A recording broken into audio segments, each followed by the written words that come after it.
Hey, I'm Dave, and as longtime viewers of the channel likely know, I've got autism, and not just a little.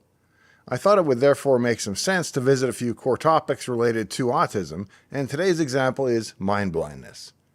Mind blindness in autism refers to the challenge that individuals with autism often face in understanding and interpreting the thoughts, feelings, and intentions of others.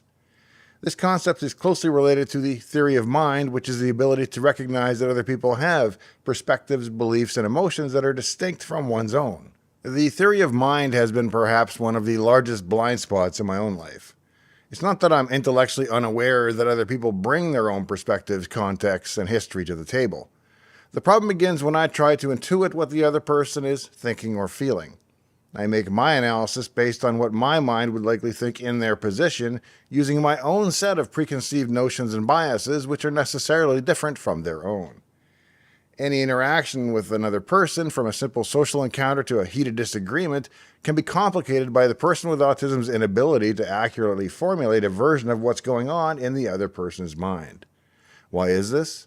Well, individuals with autism might struggle to interpret facial expressions, tone of voice, and body language, making it hard to gauge others' emotions. They may be oblivious to social nuances like sarcasm, jokes, or indirect language, which can be confusing, leading to misunderstandings in communication. People on the spectrum often interpret language very literally and may have difficulty understanding that others have their own viewpoints or knowledge. They may miss certain nuances of communication that cause them to build faulty mental models of the other person's process.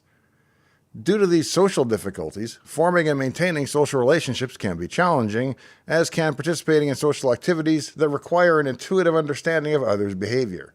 The back and forth flow of natural communication may be hard to achieve, as individuals with mind blindness might not readily pick up on cues to listen, respond, or change the topic sensitively. The Big T truth concept represents absolute, universal truths that remain constant across times and cultures, transcending individual perspectives and societal changes. These truths contrast sharply with what I call the small t truths, which are highly subjective, influenced by personal experiences and cultural context. Big T truths encompass fundamental principles or undeniable facts related to the universe, existence, morality, or human nature. For instance, mathematical truths such as 2 plus 2 equals 4 or logical principles like the law of non-contradiction are considered big T truths because they hold universally and are not subject to individual interpretation or cultural differences. Understanding big T truths is crucial for developing a coherent worldview and facilitating intercultural dialogue, as they provide a common ground of reasoning and knowledge that can bridge diverse perspectives. Relational frame theory, or RFT, posits that the meanings of words, concepts, and truths are not inherent or static. Instead, they are constructed through their context and the relational frames we employ to interpret them. Relational frames are networks of associations between concepts shaped by our interactions with the environment, as well as our historical and cultural backgrounds. According to RFT, even universal truths, often regarded as big T truths, are subject to interpretation within these relational frameworks. This theory emphasizes that our understanding of truths, including those considered absolute, is influenced by the complex interplay of personal experiences and cultural conditioning. Now, for individuals with autism, there may be a tendency to perceive their interpretation of the reality as the definitive big T truth. This perception arises because their unique cognitive processes can lead them to form very rigid and unyielding relational frames, making it challenging to consider alternative perspectives or contextual shifts in meaning. After some counseling and introspection, I came to realize that when I was confident that I was right, I was erroneously awarding big T truth status to my own version of things. Perspectives that really should have been held as my own small t truths were granted universal truth status in my head unless and until somebody could successfully disabuse me of it, at which point I would update my mental model with the new information and then repeat the same mistake over again.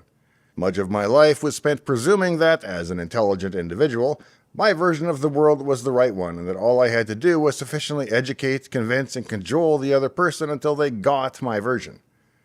It has only been in recent years that I have paid genuine attention to the fact that others have their own small t truth perspectives.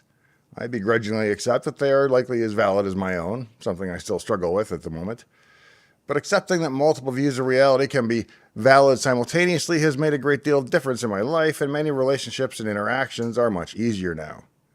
The mind blindness that can accompany autism can reinforce an outsider's perspective that the individual's empathy is somehow impaired, but in most cases, this is a function of the communication difficulties we just enumerated. They may impair the individual's ability to get a complete and accurate understanding of the situation from the other person's perspective. These manifestations can vary widely among individuals with autism, with some showing remarkable skills in certain areas while facing more significant challenges in others.